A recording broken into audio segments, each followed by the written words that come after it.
What if I told you that one family once had more power over Europe's money than most kings and governments combined, without ever firing a single shot?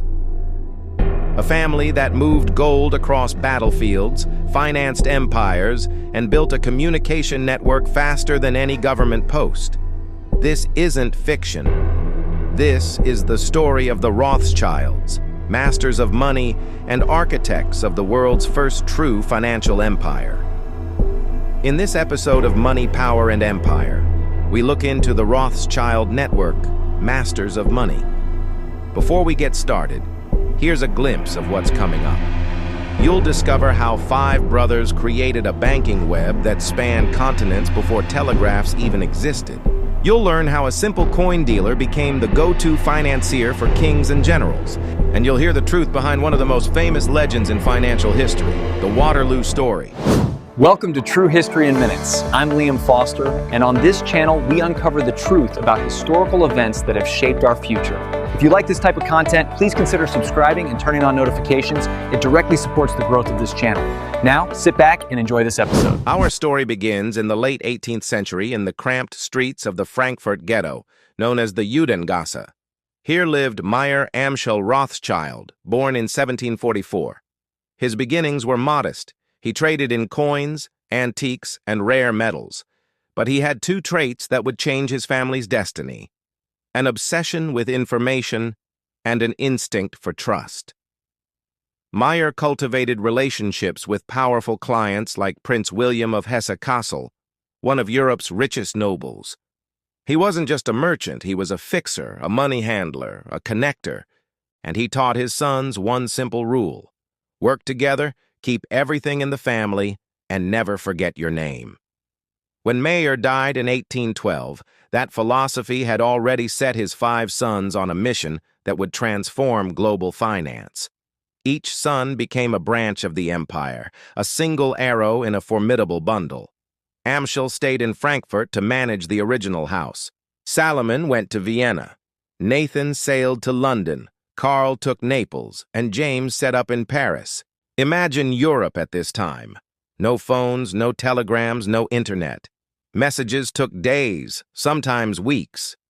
Yet the Rothschild brothers built a communication system so efficient that some historians call it the first modern information network.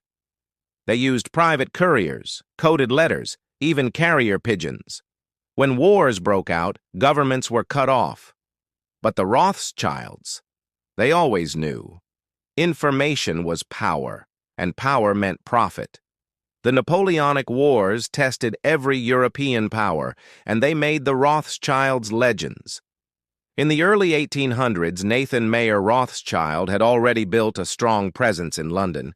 Britain needed money, massive sums, to fund the fight against Napoleon. Gold had to be moved across Europe to pay troops and allies. But shipping gold through war zones? That was practically impossible. Enter Nathan and his brothers. They created a covert network that moved gold through neutral ports and across enemy lines. Couriers disguised as merchants transported chests of coins. Coded notes were passed from Paris to London to Vienna. The British government relied so heavily on the Rothschilds that when Napoleon was finally defeated, Wellington's army was still spending Rothschild gold. It wasn't just banking. It was logistics, intelligence, and nerve. And here's where myth meets reality. After Waterloo in 1815, a story spread. Nathan Rothschild, using his private couriers, learned of Napoleon's defeat before anyone else. He supposedly rushed to the London Stock Exchange, sold government bonds to create panic, then bought them all back cheap, doubling his fortune overnight. It's a cinematic story, and mostly false. There's no record of Nathan pulling such a stunt. But the legend persisted, because it felt believable. Why? Because the Rothschild network really did have information before the rest of the world. They were the first to know when wars ended, when governments fell, when markets moved. In an era where news was slow, that knowledge was priceless. After Napoleon's fall, Europe entered the age of steam and steel. The Rothschilds pivoted perfectly. They financed railways in France, Austria, and Italy, and mines in Spain and South America. They underwrote government bonds, funded canals, and even helped develop the Suez Canal, connecting the Mediterranean to the Red Sea, a project that reshaped global trade. Their methods were revolutionary. Governments would issue bonds to raise funds, and the Rothschilds would underwrite them, sell them to investors, and guarantee payment. It was the 19th century version of investment banking. But they weren't reckless speculators. They prized reputation and discretion. One famous saying attributed to Nathan is, "The secret of business is to buy when blood is running in the streets." It's probably not true that he said it, but the principle was clear. Invest when others panic and hold your nerve. By the mid-1800s, the Rothschilds had become the de facto central bankers of Europe. Governments turned to them in times of crisis. In 1825, when the Bank of England nearly ran out of gold, it was Nathan Rothschild who supplied the bullion to save it from collapse. With great wealth came immense suspicion. People couldn't comprehend how a single family could wield such influence without crowns or armies. The Rothschild name became a lightning rod for both admiration and resentment. Newspapers portrayed them as puppet masters behind governments. Caricatures showed them counting coins in candle-lit rooms, whispering in royal ears. Many of these depictions dripped with anti-Semitism, portraying Jewish financiers as manipulators of nations. The truth was far more practical and more impressive. The Rothschilds succeeded because they built trust in an age when most bankers were gamblers. They lent money to kings and expected to be repaid, not favored. They stayed apolitical, working with whoever paid their bills, British or French, monarchist or Republican. But myths stick harder than facts. By the 19th century, conspiracy pamphlets accused them of controlling central banks and manipulating wars. Those falsehoods would later fuel dark political movements in Europe. Still, the Rothschilds kept working, quietly, steadily, through turmoil after turmoil. Inside the family, business wasn't just business, it was identity. They intermarried strategically to keep wealth inside the bloodline.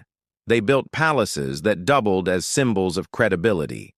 Each branch had autonomy, but all were bound by one motto: Concordia, Integritas, Industria.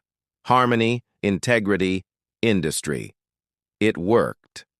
By the 1850s, their combined fortune made them the richest family in the world. Kings borrowed from them.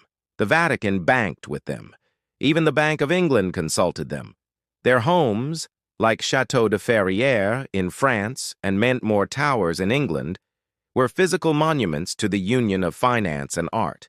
They became patrons of science, collecting art, funding hospitals, universities, and even zoological gardens.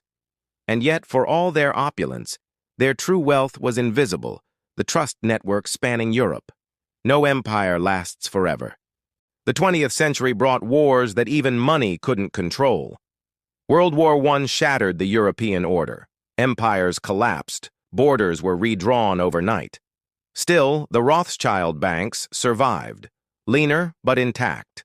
Then came World War II and the rise of Nazi Germany. The Rothschilds, as a prominent Jewish family, were direct targets. In Austria and France, their properties were seized, art collections looted, and businesses nationalized. Some family members fled, others fought to rebuild after the war. It was a tragic irony. The very system of financial stability they'd helped create was torn apart by ideologies that despised them. After the war, many branches re-established themselves. In France, Edmond de Rothschild became a philanthropist and investor in post-war recovery. In Britain, the N.M. Rothschild and Sons Bank reinvented itself for the modern age, moving into advisory services, energy, and global finance. By the 1980s, the family returned to prominence, with David Rothschild leading a new generation of bankers into mergers, acquisitions, and sovereign advisory, work that continues today under Rothschild & Co. For decades, the Rothschilds literally helped set the world's gold price. In 1919, N.M. Rothschild and Sons hosted the first official gold fixing in London, a ritual that continued for nearly a century. 5 firms would meet daily to determine the benchmark price for gold, influencing markets worldwide. From the Napoleonic Wars to the Industrial Revolution, from colonial expansion to global finance, the Rothschilds were present at every turning point. But the true genius of the network wasn't their wealth. It was coordination. While other bankers thought nationally, they thought globally. They understood that the future of finance wasn't in borders, it was in connections.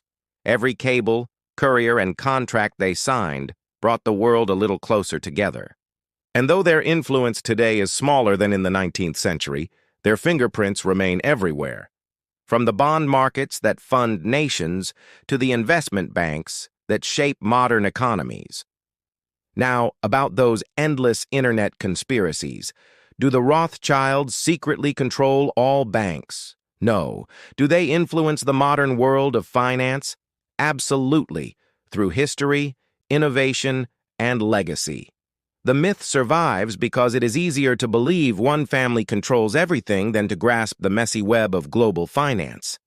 But the reality is more interesting. They were visionaries, strategists, and sometimes ruthless competitors. They helped invent modern banking and paid the price of fame in rumors and prejudice. What can we learn from them? First, information is everything. The Rothschilds built an empire not on luck, but on data, fast, accurate, and actionable. Second, trust is a form of capital. When monarchs and governments faced collapse, they trusted the Rothschild name. And third, empires of money rise not through noise, but through networks. Quiet connections move mountains. When we look at today's world, instant markets, global transfers, offshore banking, it is easy to forget that the blueprint was drawn 2 centuries ago by a family with ink, horses, and letters sealed in wax. So the next time you hear the name Rothschild, think less of shadowy myths and more of one of history's greatest financial innovations. A family that turned trust into power and power into empire. Now we turn to you. What story should we uncover next? Should we explore the Morgans, the Rockefellers, or maybe the secret history of the Vatican Bank? Tell us in the comments. We read them all. Thanks for watching True History in Minutes, and we'll see you in the next episode of Money, Power, and Empire.